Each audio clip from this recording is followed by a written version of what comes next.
सत साहिब बड़े भाई पवन जी। आज बहुत परेशान हो रहा हूँ मैं, बहुत ज़्यादा।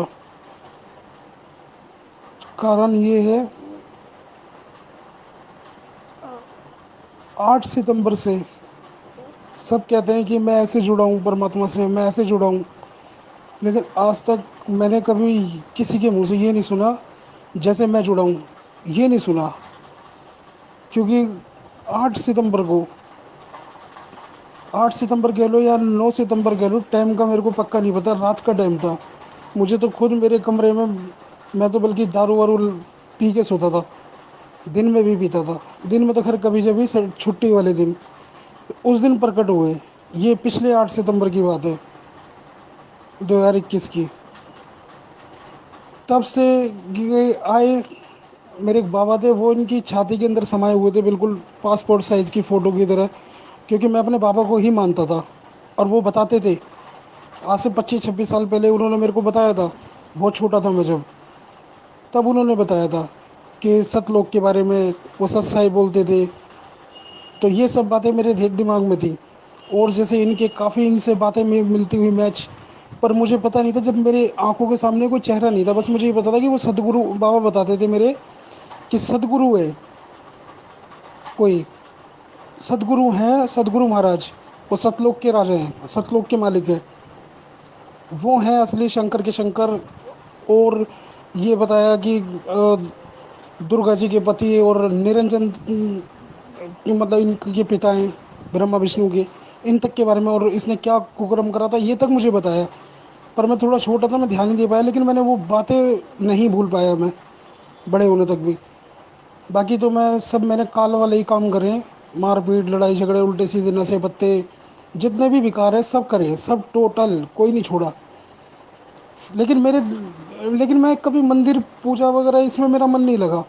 और मैं कभी भी अगर मुसीबत में होता या किसी भी चीज़ में होता तो मैं वो ही करता था। बस सतगुरु महाराज हैं सारे भगवानों के भगवान। मेरे दिल में ये बात घर कर गई थी। बस मैं उस पे चलता रहा, थोड़ा बहुत जो भी चलता रहा। और उल्टे विकार, उल्टे काम करता रहा। फिर ये 8 सितंबर को प्रमाण लेकर मेरे बाबा इनकी समाये हुए थे। ये बातें मैं आज इसलिए कर रहा हूँ क्योंकि आज मेरी परमात्मा से भी झगड़ा हो गया, बहुत झगड़ा हुआ है। गलती मेरी है सारी, चिड़चिड़ा हो गया मैं। बल्कि आप ये कहते हो ना, मैनेजमेंट काल के दूत है, नहीं। आज तो ऐसा लग रहा है कि साक्षात काल मेरे अंदर ही समाया हुआ है। मैंने परमात्मा से झगड़ा करा है अभी। और मैंने बोल दिया, मैं ना तो मैं तुम्हारी भक्ति के लायक हूँ, और ना मैं, कुछ भी हो जाए, आपकी बात में दम है, आपको मैं पहचान गया हूँ, सब कुछ है। क्योंकि आपके वो सुन के मैंने सिर्फ, जब मैंने देखा कि मेरे कमरे में जब ये आए थे, तो मैं बाबा को देख रहा हूँ और इनको देख रहा हूँ। मैं अपने बाबा से पूछ रहा हूँ, बाबा ये कौन है और तुम ऐसे क्यों? तो फिर इन्होंने कुछ नहीं बोला, ये मेरी तरफ मुस्कुराए और इन्होंने हाथ बढ़ा दिया। जैसे ही इन्होंने हाथ बढ़ाया, मैं इनके पास चला आया और इन्होंने मेरे को सीने से लगा लिया और मैं लग भी गया। और ये बिल्कुल हकीकत की बात है। और जब मैं इनको फिर उसके बाद, चलो ठीक है, जब मेरी आंखों के बाद में अंधेरा सा छा गया और मैं ढूंढ रहा हूँ कि ये कौन थे भी जो आए थे। और मैं अपने बेड पे से खड़ा हुआ था, मैं इसे सपना नहीं बोल सकता। फिर उसके बाद मैं दिन में भी पीने लग गया 8 सितंबर के बाद। क्योंकि मेरे दिमाग में एक टेंशन चल गई थी कि बाबा तो ठीक है, वो तो मेरे बाबा थे, पर ये कौन थे? और बाबा इस तरीके से कैसे आए इनके सीने में समाये हुए? जैसे हनुमान जी ने वो रामायण में दिखाया था ना, सीताराम की तस्वीर ऐसे, मगर ये थोड़ी सी बगल में थे इनके। अब उसके बाद मेरे को फेसबुक पे फिर एकदम से 2-3 दिन तक मैं परेशान रहा कि ये आदमी कौन है। पता नहीं किसका ऐसे टच हो गया मेरे से, और इनकी तस्वीर आ गई। और जैसी तस्वीर आई, मैं एकदम से पहचान गया इनको। मैंने कहा ये थे वो जो सपने में आए थे। अब मैं अपने घर में बताऊं, सबको बताऊं, वो उस दिन रात को ही मैंने सबको बता दिया था कि ऐसे ऐसे कोई आदमी आया था मेरे सपने में। तो सपने में कह रहा हूँ, हकीकत में कमरे में। अब कोई यकीन ना करे, कोई कहे कि सपना होगा, मगर सपना, मेरे को ये नहीं पता कि सपना है कि नहीं। ऐसे कहानी हुई थी, मैं इनसे ऐसे जुड़ा हूँ। जुड़ा भी नहीं हूँ, जोड़ा इन्होंने मेरे को। तो ये तो क्लियर हो गई थी। उसके बाद फिर जब मैंने बात करी वहाँ पे फेसबुक पे, एक है लड़की, राखी प्रसाद नाम है उस बहन का। तो उससे बात करी, मैंने कहा ये कौन है, जो मेरे को फेसबुक पे दिखे थे। तो उसने बोला ये संत रामपाल जी हैं, और ये ऐसे ऐसे बरवाला में इनका मतलब आश्रम था। उसने बताया मेरे को।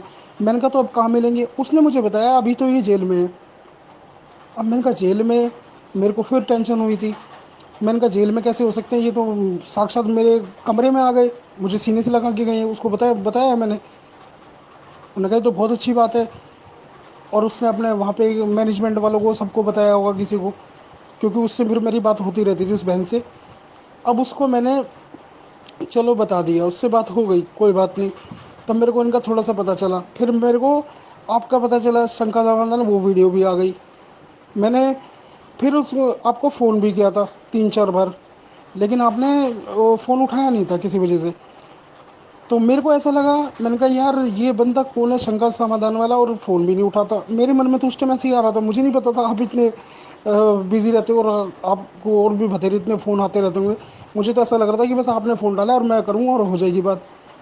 फिर उसके बाद मैंने उसको, राखी प्रसाद को, उस बहन को बात बात करी। मैंने कहा ये जो शंका समाधान है, ये भी इनका गुरुजी के ने ही खोल रखा है, गुरुजी के ही मतलब वो है।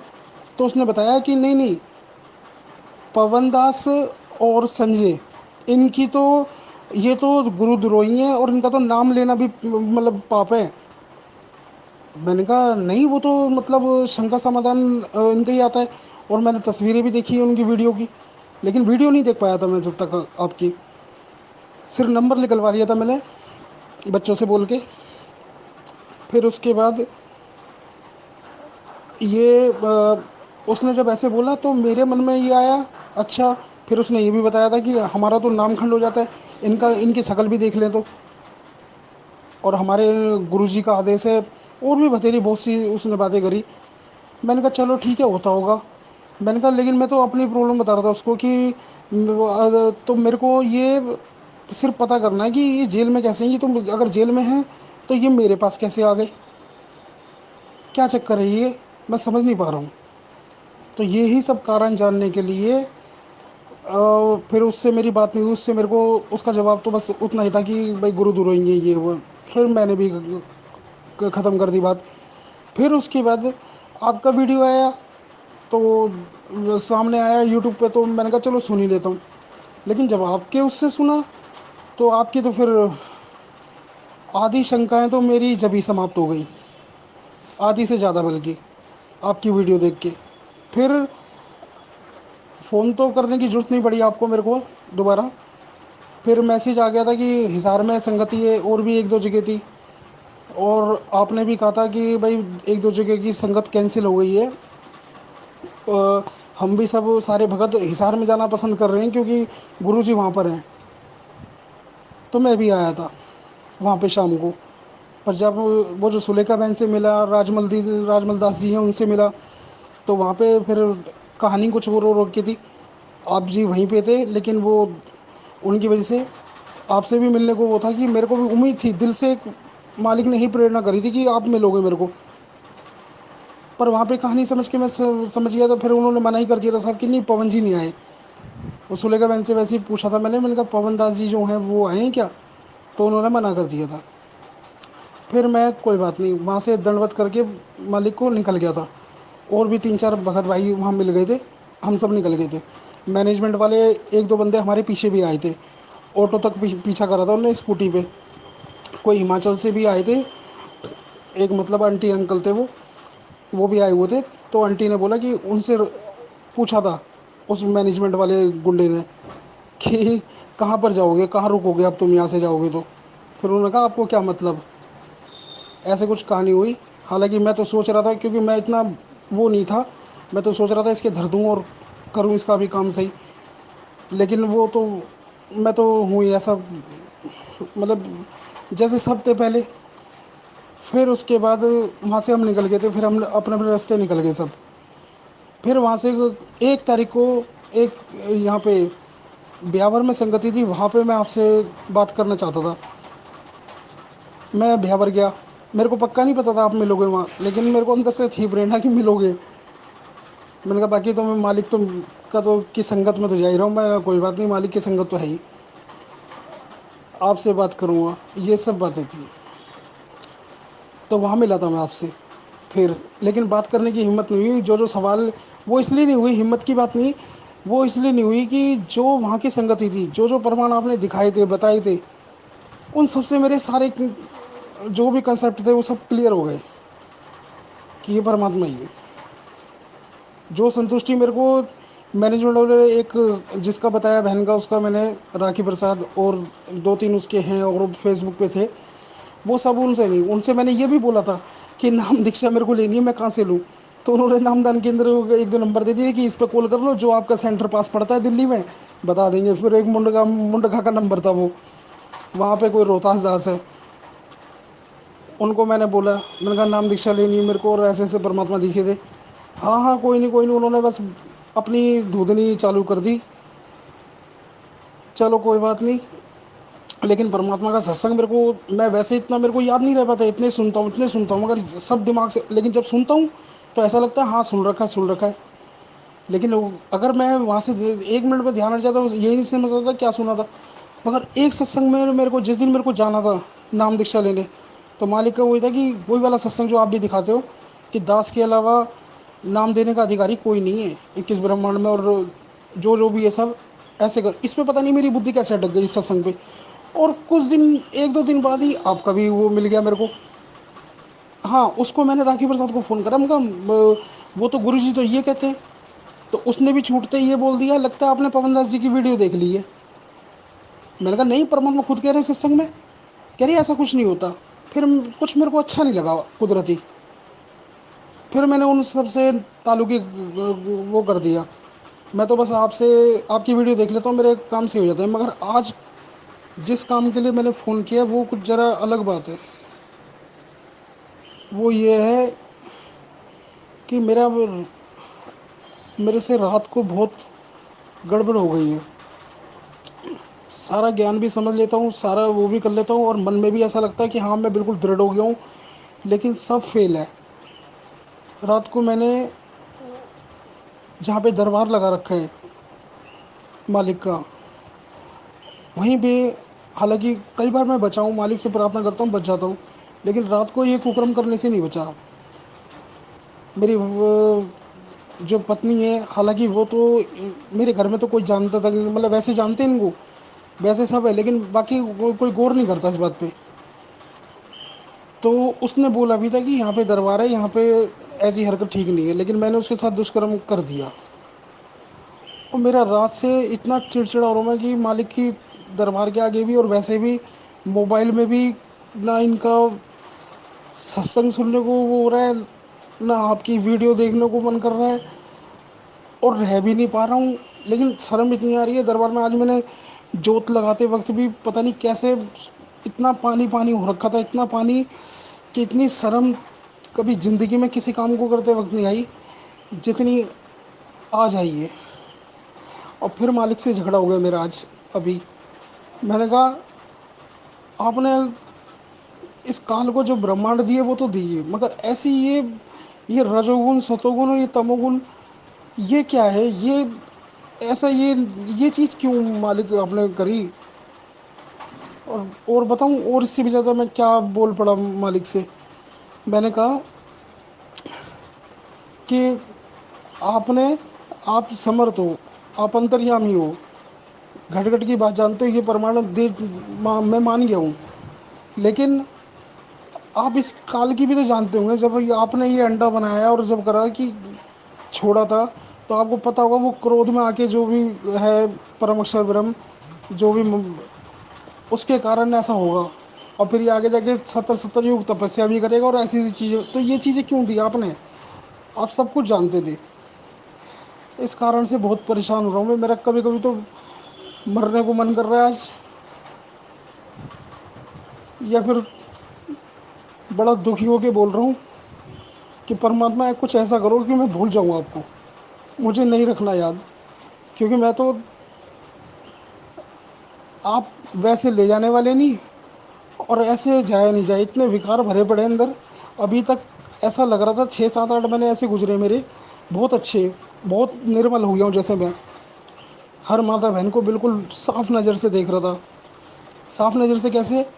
नज़र तो वही गंदी जाती थी, लेकिन मालिक का ज्ञान आगे जाता था। उनके सत्संग भी आगे थे कि जैसे एक वो बताया था, एक एक माता थी, उसके बच्चे नहीं थे। फिर एक संत ने उनको आशीर्वाद दे दिया, कहा कि ठीक है तेरे पुत्र हो जाएगा, लेकिन बच्चे हो जाएंगे, लेकिन पहला पुत्र मेरे को दे दियो। तो उस माता ने उस संत को पुत्र दे दिया पहला। फिर उसके एक दो पुत्र और हो गए और पुत्रियाँ हो गई। फिर वो वहाँ रहने लगा संत के पास, जो बड़ा वाला बच्चा था जो दे दिया था उस माता ने संत को। फिर एक दिन उसकी तबीयत खराब हो गई, कोई फोड़ा वोड़ा निकल आया था उसके। तब वो भिक्षा लेने के लिए गया था गांव में, तो उसी घर में चला गया अपनी बहन की, अपनी माता के घर में। तो वहाँ उसकी बहन पाई, छोटी थी। तो जैसे वो दूधी वगैरह देखकर छोटी छोटी, तो उसने सोचा मेरे गुरुदेव के फोड़ा हो गया। तो ये भी ऐसे, तो ये सब चीज़ें करके जब उसने बाद में देखा था कि ओहो, ये तो मालिक इतना दयालु है कि जो आने वाली आत्मा है उसके लिए दूध पहले से ही तैयार कर देता है। ये सब बातें सोच के और मैं अपने आप को साफ निर्मल कर लेता था, हो जाता था। लेकिन जो रात को मैंने कुकर्म करा है परमात्मा के दरबार में, परमात्मा को जैसे ही याद कर रहा हूँ तो नहीं बन रही बात। बहुत दुखी हो रहा हूँ, परेशान हो रहा हूँ बड़ा। मैं कह नहीं सकता क्या हाल हो रहा है मेरा। बंदी छोड़ सतगुरु रामपाल जी भगवान की जय हो। सत साई भगत जी, आपने इस ऑडियो में सारी बातें बताई हैं शुरू से लेके अंत तक। और वर्तमान में काल प्रेरणा से आपसे जो गलती हुई है अपनी ही पत्नी के साथ में, परमात्मा के दरबार वाले कमरे में ही आपने जो पति पत्नी संबंध स्थापित किए, उसको लेके अंदर से कहीं ना कहीं आप जी विचलित हो रहे हैं और आपके अंदर तरह तरह के विचार उत्पन्न हो रहे हैं। आपने परमात्मा को भी भला बुरा कहा, बहुत सारी बातें आपने बताई। आप कह रहे हैं कि मैं भक्ति भूल जाऊं, भगवान को भूल जाऊं, ऐसे ऐसे विचार आ रहे हैं। ये 4 दिन के विचार है भगत जी। ये केवल काल प्रेरणा से 4 दिन के विचार हैं। आप कुछ ना करो, चुपचाप बैठ जाओ, 5-6 दिन बाद में फिर आप इसी भक्ति पे आ जाओगे। आपके पास दूसरा ऑप्शन ही नहीं है।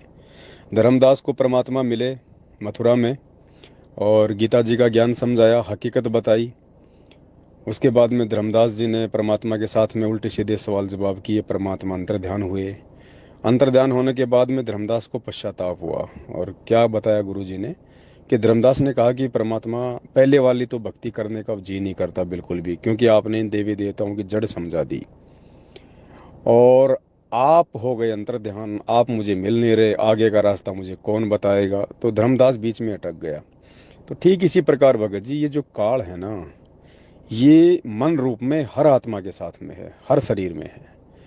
और काल का तो काम है, वो अपना काम करेगा पूरा। भगवान का काम है हमारे को भक्ति से जोड़ना, हमारे को नाम उपदेश देना, हमारे को सद्मार्ग बताना, आगे बढ़ने की सत प्रेरणा देना। और काल का काम क्या है?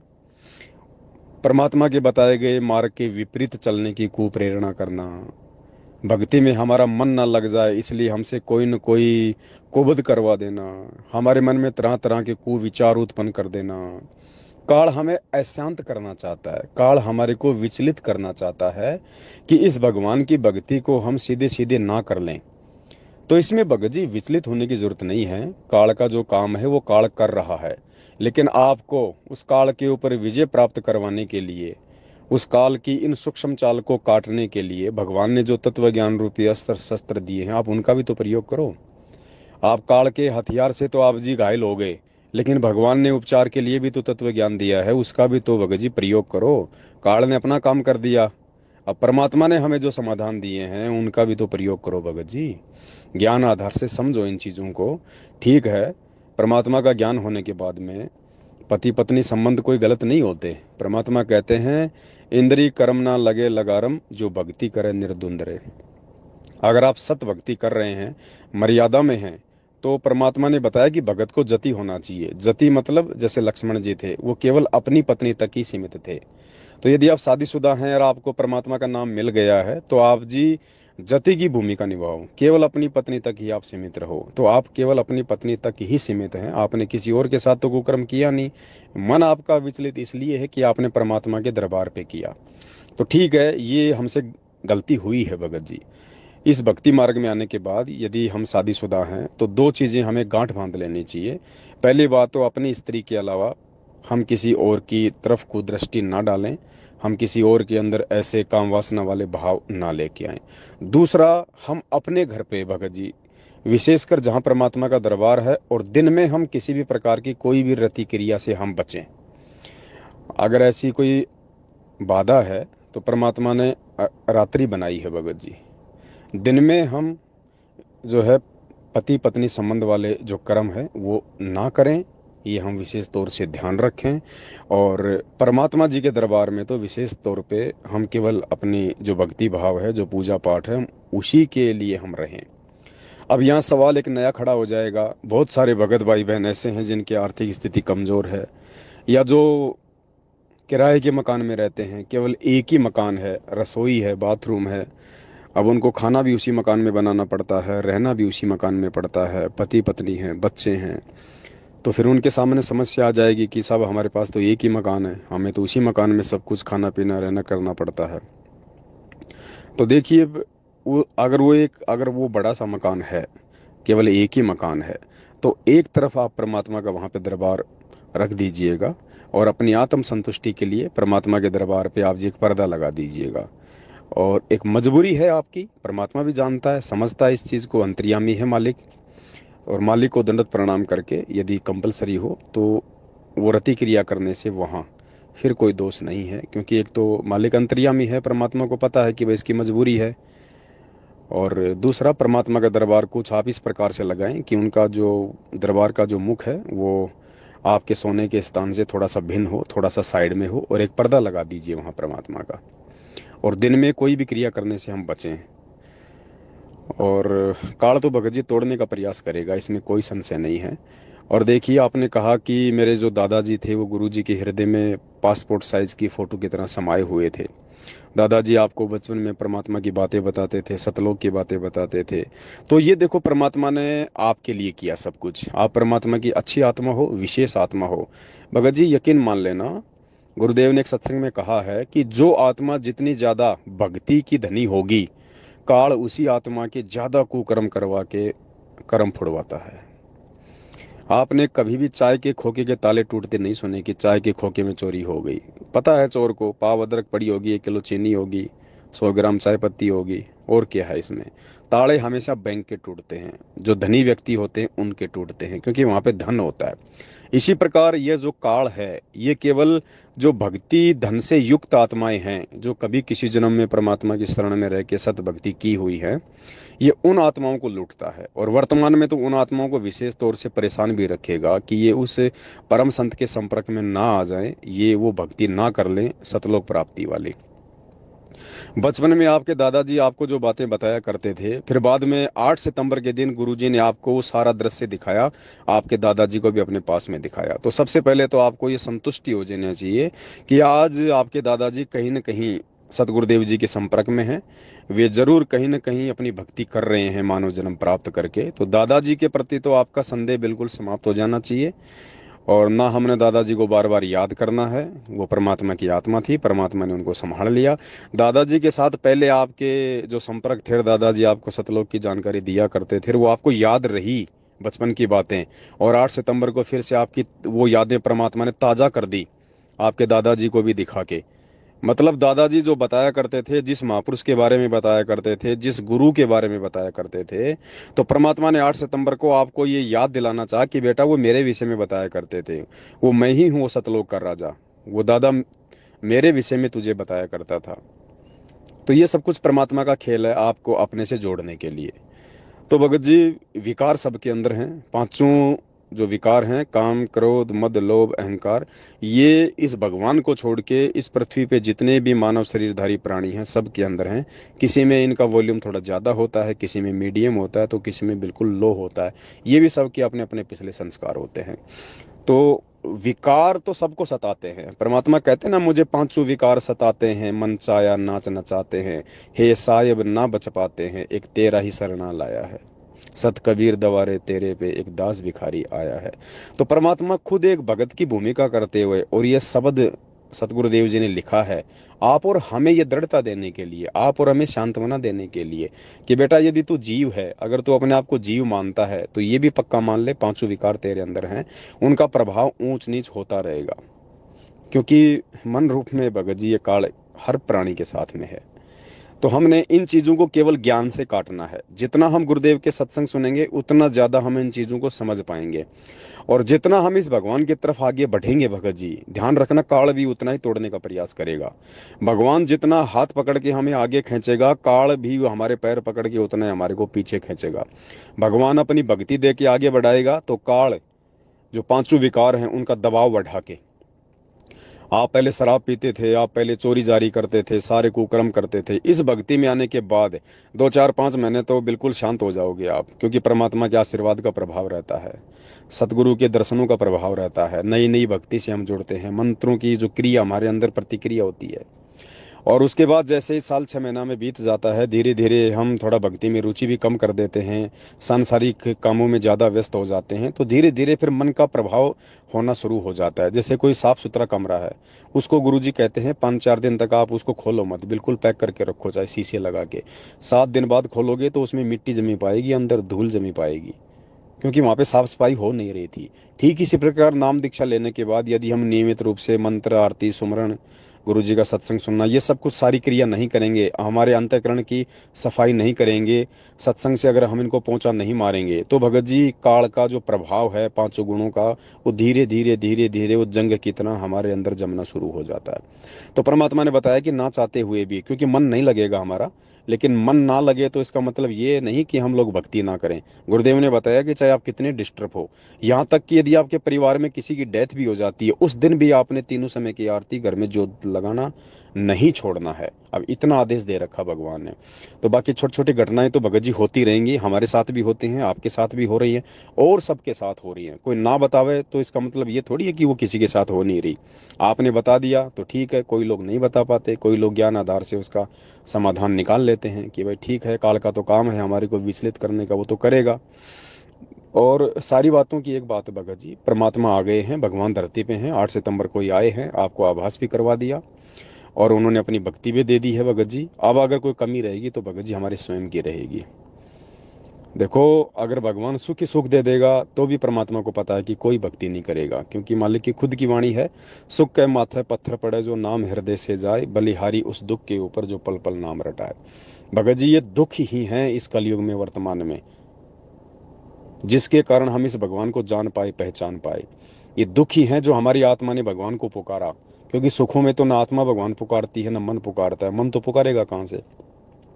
इसलिए परमात्मा कहते हैं सुख के माथे पत्थर पड़े जो नाम हृदय से जाए, और बलिहारी उस दुख के ऊपर जो पल पल नाम रटाए। वो दुख भला जिससे गुरु जी याद आते रहें, परमात्मा की भक्ति याद आती रहे भगत जी। अगर सुख दे दिए तो कोई भी इस परमात्मा की शरण में नहीं रहेगा, गुरु जी को पता है इस बात का। हम तो जीव हैं, हम तो सोच लेते हैं परमात्मा मेरा बस ये काम हो जाए, फिर तेरी भक्ति मैं अच्छे से करूंगा, डट के करूंगा, टाइम पे करूंगा। मालिक को पता है ना, जैसे सुख हो गया तुरंत मन बैठ जाएगा अंदर। वो तो अंतर्यामी परमात्मा है, हम तो जीव है, हम तो अपनी सोच आधार से सोचते हैं, लेकिन भगवान तो अंतर्यामी है, उनको तो आगे का दिखाई देता है। तो भगत जी ये विकार सबके अंदर हैं, मेरे में भी हैं, आप में भी हैं, बाकी जितने भी भगत हैं सबके अंदर और जगत में तो हैं। इन विकारों पे काबू प्राप्त करने का तरीका परमात्मा की भक्ति है। जैसे भी आपसे हो, टूटी फूटी, थोड़ी बहुत ज्यादा, करते रहो, छोड़ो मत। और तीसरा, आपने जो कहा कि आपने काल क्यों बनाया, आपने मन क्यों बनाया, आपने विकार क्यों बनाए। देखो भगत जी, बात ऐसी है, ये सृष्टि रचना का खेल है। सृष्टि केवल सतलोक में ही नहीं है। हमें सतलोक में परमात्मा क्यों लेके आए, परमात्मा ने सतलोक में अंडे से काल क्यों उत्पन्न किया, ये बहुत लंबी चौड़ी कहानी है। परमात्मा ने बताया 4 लोक हैं ऊपर, सबसे पहले अनामी लोक, फिर आगम लोक, फिर अलख लोक, नीचे का ये सतलोक है। भगत जी ऐसी बात नहीं है, पहले हम सतलोक से पहले हम लोग अलख लोक में थे, फिर हम लोग आगम लोक में थे, उससे पहले हम अनामी लोक में भी थे। हमने गलतियां की है वहां पे, क्योंकि हम आत्मा हैं, हम जीव हैं, हम भगवान नहीं हैं। लोग चाहे कोई भी हो, गलतियां हमसे होती हैं, ये हमारी फितरत है। हमने ऊपर के लोकों में जब हम रहा करते थे, हम सतलोक की तरह, तो भगत जी हमसे गलतियां हुई हैं, और परमात्मा हमें उन गलतियों का दंड देते हुए, हमें अपनी जानकारी करवाते हुए। देखो, सतलोक में यदि हम भगवान को भगवान मान लेते, सतलोक में यदि हमारे को पूर्ण तत्व ज्ञान होता तो भगत जी हम क्यों अपने भगवान से आस्था हटा के हम इस काल के चक्कर में आते? क्यों हम नीचे यहाँ पे धक्के खाते आज 21 ब्रह्मांड में गधे कुत्ते सुअर बन के? इसका मतलब सतलोक में हम थे जरूर, लेकिन हमें सतलोक में भगवान की जो पहचान होनी चाहिए थी ना, परमात्मा के गुणों का जो महत्व, जो जानकारी हमें होनी चाहिए थी ना, वो नहीं थी हमें। हम धोखा खा रहे थे वहां पे। क्योंकि सतलोक में इतने सुख हैं, आदमी कहाँ भगवान को याद करेगा, कहाँ भगवान को भगवान मानेगा? यहाँ कोई सरपंच बन जाए, उसको कह दो गुरुजी से नाम ले लो, बोलेगा अरे कहाँ किस नास्तिक के फंस गया तू, मेरे को और बर्बाद करेगा। और सतलोक में तो ये मालिक कहते हैं, चार मुक्ति जहाँ चंपी करती माया होरी दासी। ये ब्रह्मा विष्णु महेश से बड़ी बड़ी शक्तियां तो वहां पे हमारे पैरों के नाखून साफ करती हैं। तो वहां पे हम कैसे उस भगवान को पहचान लेते? सुख मिल रहे थे हमें वहां पे। एक धनी जो बेटा होता है वो अपने बाप को नहीं समझ पाता, वो सोचता बस ऐसे ही होता है, सबके माँ बाप ऐसे सबको ऐसे लाभ देते हैं, ऐसी सबको मौज मस्ती मिलती है। लेकिन जो एक गरीब तबके तबके का जो लड़का है, जो सुबह कमाता है, शाम को बड़ी मुश्किल से 2 रुपए लाता है और खाता है, अपने बच्चों को खिलाता है, उसको पता है कि धन का महत्व क्या है। जिसके बाप नहीं है, जो खुद फिर मेहनत करता है, परिवार चलाता है, उसको पता है कि बाप का महत्व क्या है। तो सतलोक में हमें अपने गुरुजी के महत्व का नहीं पता था। तो ये महत्व याद दिलाने के लिए कि भगवान क्या वस्तु होती है, भगवान क्या है, भगवान के क्या गुण हैं, भगवान को किस भाव से देखना चाहिए, भगवान की कैसे पूजा करनी चाहिए, तो ये सारी चीजें हमें याद दिलाने के लिए, हमें आभास करवाने के लिए। कहीं हमने कोई सतलोक में गलती थोड़ी करी है भगत जी। हमने ऊपर के लोकों में जब हम रहा करते थे वहां भी हमने गलतियां की हैं, जिसकी सजा पाते पाते पाते पाते हम सतलोक में आए। सतलोक से फिर परमात्मा ने हमारे को इस 21 ब्रह्मांड में भेजा, और आज हमें वास्तव में उस परमात्मा के महत्व का, उसके गुणों का ज्ञान हो रहा है। इस काल भगवान के द्वारा दंडित किए जाने के बाद आज हम इतने दुखी, इतने परेशान। कोई, किसी का पैर कटा पड़ा है, किसी की आंख खराब है, किसी का कान खराब है, किसी के बच्चे घर से बाहर निकाल रहे हैं, कोई आर्थिक दृष्टि से दुखी है, कोई अपने पति से दुखी है, कोई अपनी पत्नी से दुखी है, कोई समाज से दुखी है, कोई काम धंधे से दुखी है, कोई बीमारी से ग्रस्त है। आज पता चल रहा है हमें, और आज भगवान ने आके फिर हमारी सुध ली, और आज भगवान ने हमें सृष्टि रचना सुनाई, परमात्मा ने अपने अपने गुणों का हमारे को ज्ञान कराया। तो आज हमें पता चल रहा है ना इस बात का कि भगवान क्या वस्तु होती है। आज हमें कालकार भगवान का, दोनों का डिफरेंट पता चल रहा है ना, कि काल कौन है और वो भगवान कौन है। तो भगत जी आज हमें परमात्मा की महत्वता का पता चल रहा है, और ये महत्वता हमें याद रहे। हम सतलोक में जाएंगे तो भी हमें ये महत्वता याद रहेगी, फिर हम दोबारा कभी जिंदगी में गलती नहीं करेंगे। तो यहाँ से जो हम सबसे नीचे कैटेगरी में हम लोग आ चुके हैं आज 21 ब्रह्मांड में, आज परमात्मा हमें यहाँ से और अपनी जानकारी करवा के, अपने यानी स्वयं के यानी भगवान के गुणों का महत्व बता के, ताकि हमें याद रहे, हम फिर से धोखा ना खाएं, हम फिर से किसी के चक्कर में ना आए, हम केवल अपने परमात्मा की शरण में रहें, भगवान से बढ़ के हम किसी को ना माने, किसी को ना देखें। आज इस पृथ्वी लोक पे परमात्मा हमारी रिहर्सल करवा रहा है वो सारी। और जब हमें ये सब कुछ हमारी, क्योंकि देखो भगत जी कोई भी चीज होती है ना, वो आत्मा ने स्वीकार करनी होती है। शरीर तो आज इंसान का है, कल छूटेगा, दूसरे इंसान का मिल जाएगा। ये शरीर से कोई लेना देना नहीं है। शरीर का तो काम केवल इतना है कि इसमें आत्मा प्रवेश है और हम केवल भक्ति कर पा रहे हैं। अंदर से परमात्मा आत्मा को रिचार्ज करता है, आत्मा को रिचार्ज करता है परमात्मा। जैसे भगत जी मान लीजिए 2 मोबाइल हैं, एक मोबाइल आपका फूट गया, और जब मोबाइल फूटा उस समय उसकी बैटरी 70% चार्ज थी। अब मोबाइल तो फूट गया, मोबाइल समझ लो ये शरीर है, और अंदर से जो बैटरी है वो समझ लो आत्मा है। तो जब वो मोबाइल सही था, हमने उसको चार्ज किया और 70% तक वो चार्ज हो गया था। किसी कारण से मोबाइल घर की छत से नीचे गिर गया, वो फूट गया, किसी काम का नहीं है।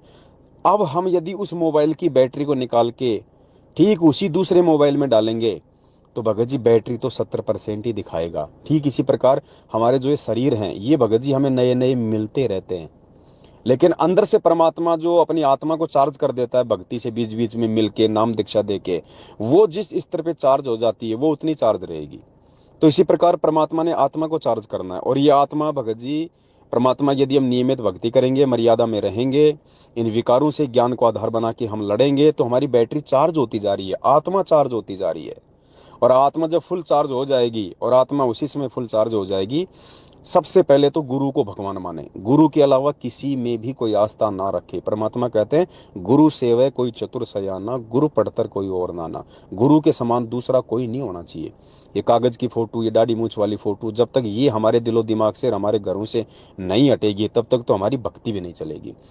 और जिस दिन हमारी आत्मा फुल चार्ज हो जाएगी, फिर परमात्मा हमें सतलोक ले जाएंगे। अब सतलोक जाने के बाद भगत जी फिर ऊपर की भक्ति करनी है, ये थोड़ी कि सतलोक फाइनल है। सतलोक का केवल इतना महत्व है कि सतलोक जाने के बाद में आपको कोई दुख नहीं, कोई तकलीफ नहीं, कोई दर्द नहीं, कोई परेशानी नहीं। आपकी इच्छा है आप ऊपर जाके ऊपर के लोगों की भक्ति करना चाहते हो या नहीं चाहते हो। अगर ऊपर के लोगों की भक्ति करना चाहते हो तो सतलोक से ऊपर जो लोक है, अलख लोक, उसमें भगत जी उतने सुख हैं जितना 21 ब्रह्मांड की तुलना में सतलोक में सुख है। आज यहाँ 21 ब्रह्मांड में देख लो क्या सुख है, इससे कितने गुना ज्यादा सुख आपको सतलोक में मिलेंगे। ठीक ऐसे ही सतलोक से ज्यादा सुख फिर ऊपर के लोक में है, अलख लोक में। फिर अलख लोक में जाने के बाद फिर परमात्मा ऊपर की भक्ति करवाएगा, आगम लोक की।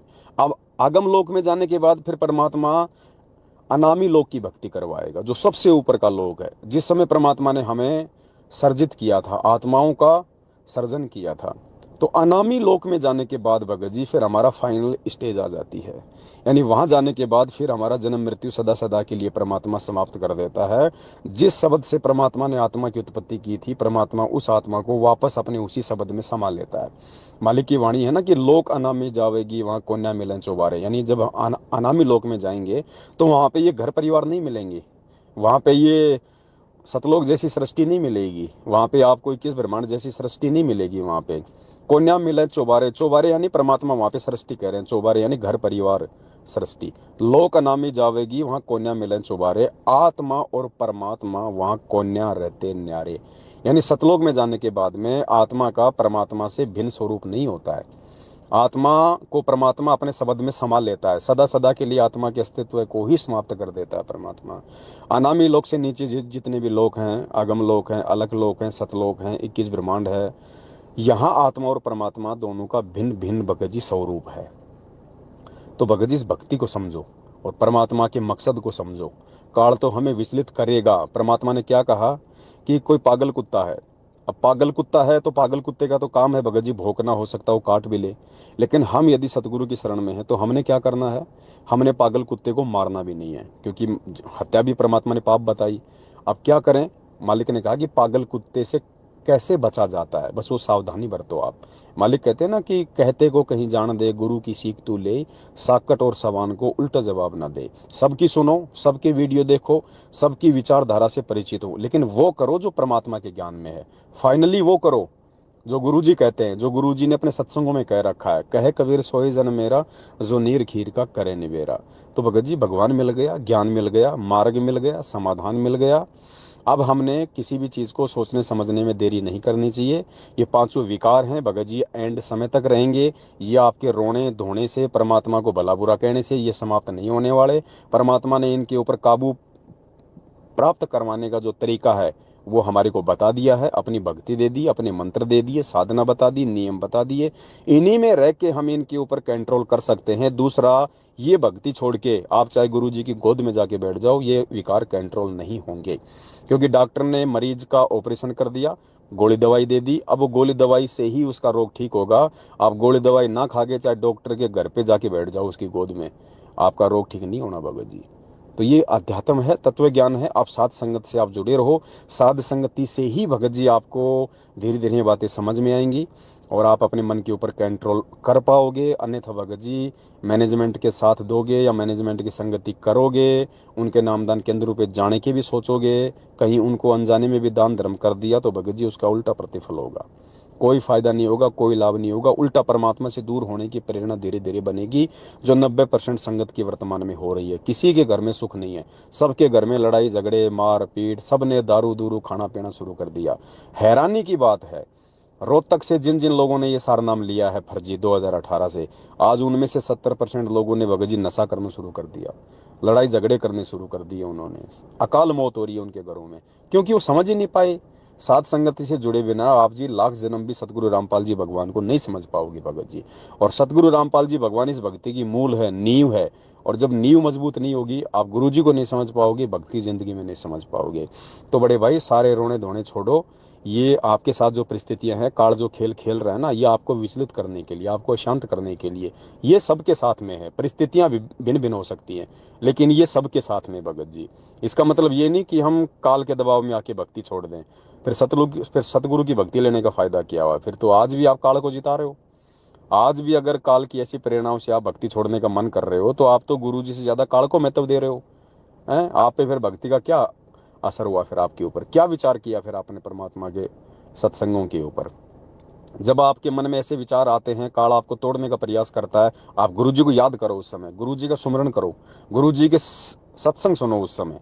वही दवा है भगत जी, वही मेडिसिन है, उसी से कंट्रोल होगा धीरे धीरे। और परमात्मा ने कहा कि ये जड़ से समाप्त नहीं होंगे विकार। कोई ये सोचे कि जड़ से समाप्त हो जाएंगे, नहीं, परमात्मा ने कहा कि डाइल्यूट हो जाएंगे भक्ति से, निष्क्रिय हो जाएंगे ये। जब तक हम ये शरीर नहीं छोड़ेंगे ना, अंतिम समय तक ये विकार हमारे अंदर रहेंगे।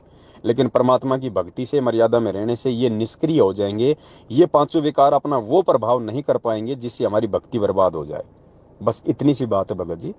आपने जो भी कुछ कहा, सुना, परमात्मा को सबसे पहले तो जाने अनजाने की उस गलती के लिए गुरु जी को दंडवत करके समयाचना करो कि परमेश्वर, मैं तो दो कौड़ी का तुच्छ जीव हूँ, परमात्मा मेरी क्या औकात है, काल सिर पे बैठा है भगवान, आप दया नहीं करोगे तो कैसे मैं समझूंगा, सोचूंगा, मैं विचार करूंगा। परमात्मा मेरी इस महामूर्खता के लिए मुझे क्षमा करो। आगे से भगवान मेरे मन में ऐसे कोई विचार आपके लिए और आपकी भक्ति के लिए नहीं आएंगे। मालिक आप सद्बुद्धि दो, आप अपना आशीर्वाद मेरे ऊपर बनाए रखो। आपका आशीर्वाद होगा तभी तो परमात्मा ये पांचों विकारों का प्रभाव मेरे से धीरे धीरे हटेगा। तो ऐसा करके भगवान को भगत जी राजी करो, परमात्मा को प्रसन्न करो और वापस भक्ति में लगो। अपने घर में मालिक का वैसे दरबार लगा के वैसा ही करो।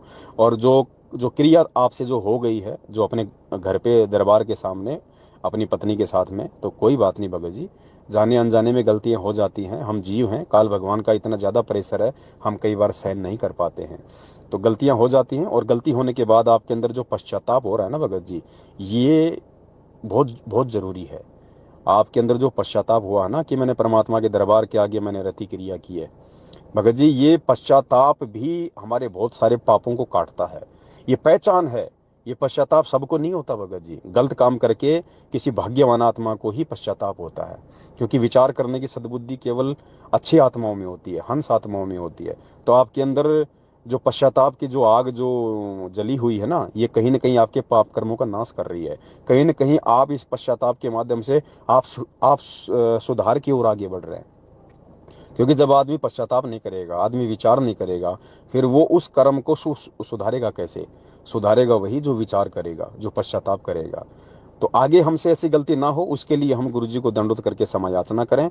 और आप इस गलती को भूल जाओ भगत जी। अगर आप इसको याद रखोगे तो बड़े भाई फिर आपके मन में वही विचार आते रहेंगे। ऐसी गलतियां हमसे भी हुई हैं, सबसे होती रहती हैं, आगे ना हो इसके लिए हम गुरु जी को हम प्रार्थना करें। ऐसा थोड़ी है कि नाम ले लिया तो हमसे गलती नहीं होगी। अगर ऐसा होता तो परमात्मा शुद्धिकरण की व्यवस्था नहीं करते। अगर नाम लेने के बाद कोई मर्यादा खंड ना हो तो परमात्मा शुद्धिकरण की व्यवस्था क्यों करेंगे? शुद्धिकरण की व्यवस्था क्यों की भगवान ने कि ये बच्चे नए नए हैं, काल इनको एकदम से भक्ति पे नहीं टिकने देगा, 100 प्रकार की इनसे गलतियां करवाएगा। ये भी इतना जल्दी ज्ञान को समझ नहीं पाएंगे, इनसे भी जाने अनजाने में बहुत सारी गलतियां होंगी। तो ऐसी ही ये एक गलती है, ये जाने अनजाने की कह लो। अगर आपको मालूम था इस बात का तो फिर ये काल भगवान के पांचों विकारों में जो रजोगुण का जो प्रभाव है उसकी अधिकता के चलते हुआ है। तो ये रजोगुण की अधिकता है, ये भगत जी नीचे आएगी तो परमात्मा की भक्ति से आएगी, परमात्मा से प्रार्थना करते रहने से होगी। और आपसे ये गलती हुई तो इसके लिए आप गुरु जी से समायाचना करो। और आगे से अब आपको ध्यान पड़ गया, आगे से हमने ये गलती नहीं करनी है। पति पत्नी अपना जो कर्म है वो करें, परमात्मा ने मना नहीं किया, लेकिन उसकी एक मर्यादा है भगत जी, उस आधार से हम करें। तो एक तो दिन में हम बिल्कुल भी रतिक्रिया ना करें, और दूसरा संभव हो तो परमात्मा के दरबार में हम बिल्कुल भी ना करें। अलग से जैसे भी अपनी व्यवस्था हो आप जी उसको जो है वो देख सकते हैं। बस दास की केवल इतनी सी प्रार्थना है। बाकी मन में अगर इस चीज़ का अगर मलाल रखोगे तो भगत जी ना तो भक्ति कर पाओगे और ना काल आपको ढंग से बैठने देगा। और कोई भी गलत कदम उठाने से पहले सोच लेना भगत जी, ये शरीर है तो भक्ति है, शरीर नष्ट हो जाएगा भक्ति नहीं होगी। फिर परमात्मा शरीर से भक्ति करवाएगा, आत्मा शरीर में प्रवेश है। कई बार मन में विचार आ जाता है ना, आत्महत्या कर लो, मर जाओ, फिर क्या कर लोगे? फिर गधा बन जाएगा, फिर ये मानव शरीर भी नहीं मिलेगा। आज कम से कम मानव शरीर तो मिला हुआ है। तो उन गलतियों को भी साफ करने का मौका, उन कुकर्मों को भी साफ करने का मौका और भगवान को प्रसन्न करने का मौका केवल इस मानव शरीर से है। परमात्मा कहते हैं इस देही को देवालोचय सुर नर, मतलब देवता भी शरीर को प्राप्त करने के लिए रोते हैं। अब सोचिए शरीर का कितना महत्व है, और हम इसकी महत्वता को ना समझ के बात बात पे भगवान को दोष देते हैं, शरीर को नष्ट करने की बात करते हैं। आत्महत्या कर लो, आत्महत्या करके क्या करेंगे भाई? अगले जन्म में काल हमारे को गधा बना देगा, फिर कहाँ से भक्ति होगी? फिर कुमार के नीचे खड़े रहो 24 घंटे। तो भगत जी परमात्मा से समय याचना करो और इस चीज को भूल जाओ कि आपने ऐसा कुछ किया था। बस परमात्मा दयालु है। अगर आप भगवान हो तो फिर आपको पश्चाताप की आवश्यकता है। अगर आप अपने आप को जीव समझते हो तो भाई जीव से गलती होती है। आप अगर अपने आप को जीव ना समझ के अगर आप अपने को भगवान समझते हो, कोई अवतार समझते हो, जब तो बात अलग है। अगर आप अपने आप को एक 2 कोड़ी का जीव समझते हो तो 2 कोड़ी के जीव की कोई औकात नहीं भाई, उससे गलती होगी होगी। गलती होती इसलिए है कि वो सुधार करे, फिर आगे से उसको ठोकर लग जाए और आगे से दोबारा उसी जगह पे ठोकर खा के अपना अंगूठा ना फुड़वाए। तो ये परमात्मा हमारे को सद्बुद्धि देने के लिए कुछ घटनाओं को परमात्मा भी अंजाम दे देता है। आप ये ना सोचें कि हर गलती जीव ही करता है, कुछ गलतियां जानबूझ के परमात्मा भी करवाता है भगत को, आगे कोई और बड़ी गलती वो ना करे, इसलिए वो छोटी सी गलती से परमात्मा उसको समझा देता है। छोटी सी गलती से परमात्मा फिर उसको समझा देता है ताकि आगे चल के ऐसी कोई बड़ी गलती ना करे। तो मन में कोई दोष ना रखो भगत जी, जो हुआ है उसके लिए गुरु जी से समायाचना और आगे से बिल्कुल निष्पाप होके, बिल्कुल अपने मन में किसी प्रकार का कोई मलाल ना रख के परमात्मा की भक्ति पे वापस लगो। यही समाधान है और धरती पे कोई समाधान नहीं है। सत साहिब बंदी छोड़ सतगुरु रामपाल जी भगवान की जय हो।